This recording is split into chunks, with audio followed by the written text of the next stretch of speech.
Hi friends, ഇന്ന് നമുക്ക് ഇത്തവണത്തെ ഓണത്തിന് എല്ലാവർക്കും ഒരേപോലെ ഇഷ്ടമുള്ള ഒരു മത്തയും പയറും എരിശ്ശേരി വെക്കാം. അപ്പോൾ വീഡിയോയിലേക്ക് പോകുന്നതിനേക്കാളും മുന്നേ ഞങ്ങളുടെ ചാനൽ ആദ്യമായിട്ട് കാണുന്നവരുണ്ടെങ്കിൽ ഒന്ന് സബ്സ്ക്രൈബ് ചെയ്യാൻ മറക്കരുത്. അതേപോലെ എരിശ്ശേരി ഇഷ്ടപ്പെട്ടെങ്കിൽ ഒന്ന് ലൈക്ക് ചെയ്യാനും മറക്കരുത്. അപ്പോൾ നമുക്ക് വീഡിയോയിലേക്ക് പോകാം. അപ്പം ഞാനിവിടെ 2 പിടുത്തം പയർ, വൻപയറാണേ, ചുമന്ന പയർ, അത് കഴുകി വെച്ചിരുന്നതാണ് വെള്ളമൊഴിച്ച്. അപ്പോൾ അതിലേക്ക് നമുക്കൊരല്പം ഉപ്പും കൂടി ഇട്ട് കുക്കറിലേക്ക് ഇട്ട് കൊടുക്കാം.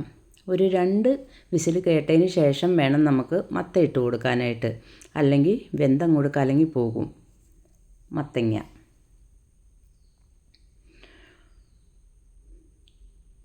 അപ്പോൾ ഞാൻ ഇതൊരു 1/2 കിലോ മത്തങ്ങയുണ്ട്, അത് മുറിച്ച് വെച്ചിട്ടുണ്ട്.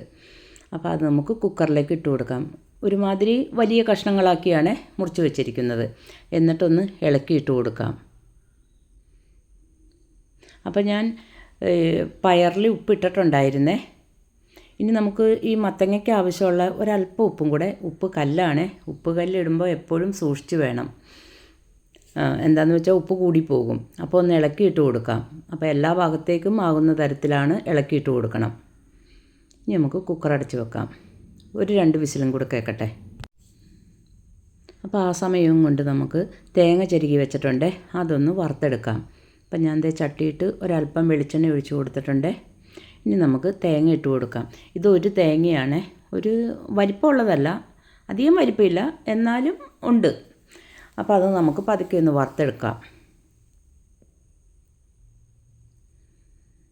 അപ്പോൾ ഇടയ്ക്കിടയ്ക്ക് ഇളക്കി കൊടുക്കുകയും ചെയ്യണേ.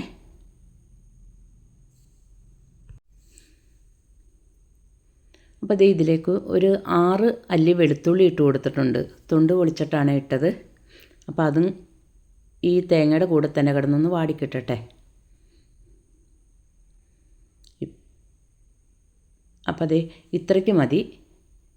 അപ്പോൾ ഞാൻ ആ വെളുത്തുള്ളിയുള്ള ഭാഗം നോക്കി ഇങ്ങോട്ട് കോരിയെടുക്കുവാണേ തേങ്ങ. അപ്പോൾ ഒരു 1/4 ഭാഗം തേങ്ങയാണ് ഞാനിങ്ങ് കോരി മാറ്റുന്നുള്ളൂ. അപ്പോൾ ആ വെളുത്തുള്ളിയൊക്കെ തിരിഞ്ഞെടുക്കാം. എന്നിട്ട് ഒരു 1/2 ടീസ്പൂൺ ജീരകം, ഇനി 2 പച്ചമുളക്. അപ്പോൾ വെളുത്തുള്ളിയും ജീരകവും തേങ്ങയും പച്ചമുളകും. അപ്പോൾ പതുക്കെ ഒന്ന് വെള്ളം വാടിന് ശേഷമാണ് ഞാൻ ഈ തേങ്ങ എടുത്തത്. അതിലേക്ക് ഒരു തുള്ളി വെള്ളവും കൂടെ ഒഴിച്ച് നമുക്കൊന്ന് അടിച്ചെടുക്കാം. എന്ന് പറഞ്ഞ് പേസ്റ്റ് പോലെയൊന്നും അരയേണ്ട, ഒരു തരിതരിപ്പോട് കൂടി. ഇനിയിപ്പോൾ തേങ്ങ വറുത്തിട്ടുണ്ട്. അതിലേക്ക് നമുക്ക് 1/2 ടീസ്പൂൺ മഞ്ഞൾപ്പൊടിയും 1/2 ടീസ്പൂൺ മുളക് പൊടി, 1/2 ടീസ്പൂൺ കുരുമുളക് പൊടി, ഇതും കൂടി ഇട്ടൊന്ന് ഇളക്കി കൊടുക്കാം. തീ ഓഫാക്കിയിട്ടുണ്ട്, കരിഞ്ഞു പോകാതിരിക്കാൻ വേണ്ടിയിട്ടാണ്. അപ്പോൾ നമുക്ക് ഈ മത്തയും പയറൊരു ചട്ടിയിലേക്ക് മാറ്റി കൊടുക്കാം. അല്ലെങ്കിൽ കുക്കറിലാകുമ്പോൾ എനിക്ക് ഇതിവിടെ പൊക്ക കൂടുതലാണേ, അപ്പോൾ എനിക്ക് എങ്ങി നിന്ന് ഇളക്കാൻ പറ്റില്ല. അതുകൊണ്ടാണ് ഞാൻ ചട്ടിയിട്ട് മാറ്റി കൊടുത്തത്. ഇനി നമുക്ക് ഈ അരച്ച് വെച്ചിരിക്കുന്ന അരപ്പും കൂടെ ഇട്ട് കൊടുക്കാം. ഒരു തരിതരിപ്പോട് കൂടി തന്നെയാണ് അരച്ചിരിക്കണേ. ജീരകം, വെളുത്തുള്ളി, തേങ്ങ, 2 പച്ചമുളക്. എന്നിട്ട് നല്ലപോലെ ഒന്ന് ഇളക്കി കൊടുക്കാം.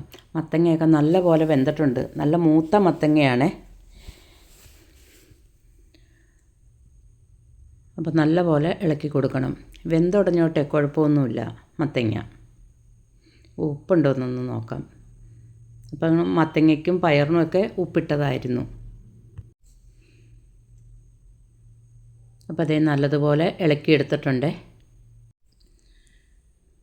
അപ്പോൾ ഇതിലേക്ക് ഞാൻ ഒരു വലിയ സ്പൂൺ ശർക്കര ഉരുക്കി വെച്ചിരുന്നതാണ്, അതൊഴിച്ച് കൊടുത്തിട്ടുണ്ട്.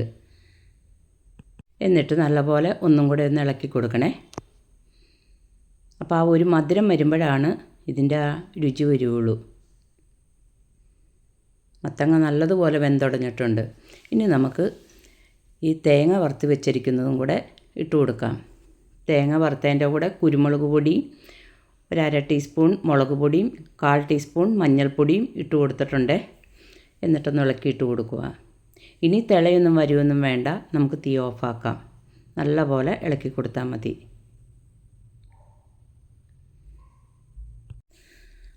അപ്പോൾ ഇന്നത്തെ ഞങ്ങളുടെ മത്തയും പയറും വെച്ചത് ഇഷ്ടപ്പെട്ടെങ്കിൽ ലൈക്ക് ചെയ്യാൻ മറക്കരുത്.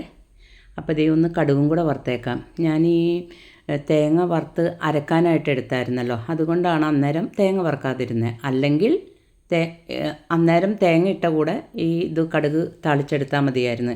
കടുക് ഇട്ട് കൊടുത്തിട്ടുണ്ട്. കടുക് നല്ലതുപോലെ പൊട്ടട്ടെ. ഇനി ഇതിലേക്ക് 2 തണ്ട് കറിവേപ്പിലയും കൂടെ ഇട്ട് കൊടുക്കാം. വറ്റൽമുളക് ഉണ്ടെങ്കിൽ വറ്റൽമുളകും ഇട്ട് കൊടുക്കാം. ഞാനിപ്പോൾ വറ്റൽമുളക് ഇട്ടിട്ടില്ല.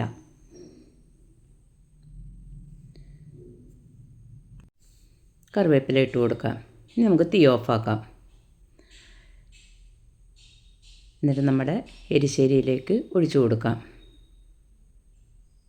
അപ്പോൾ ഈ ഓണത്തിന് എല്ലാവരും ഇതേപോലെ ഒന്ന് ഉണ്ടാക്കി നോക്കാൻ മറക്കരുത്.